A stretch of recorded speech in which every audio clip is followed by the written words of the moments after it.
Sebuah unggahan viral di media sosial yang menginformasikan terkait adanya pesawat Lion Air yang disebut bermasalah saat baru lepas landas atau take off.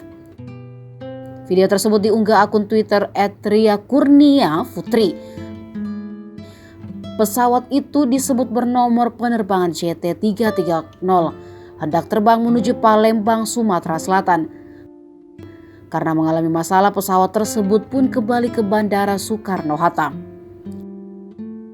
Akun tersebut mengatakan bagian mesin sebelah kiri mengalami masalah. Bahkan dalam cuitannya disebut buntut kejadian itu ada percikan api. Dari kesaksian Lukas Jonathan, salah satu penumpang JT330, sesaat setelah lepas landas mesin kiri meledak dan mengeluarkan api panjang. Terkait itu, Polda Metro Jaya menyebut telah menerima adanya informasi tentang pesawat Lion Air yang mengalami kendala teknis tersebut. Menurut Kabid Humas Polda Kombes Pol Endra Zulpan, para penumpang kemudian ditransitkan dan pesawat diganti. Pesawat baru take off kembali pukul 19.40 malam.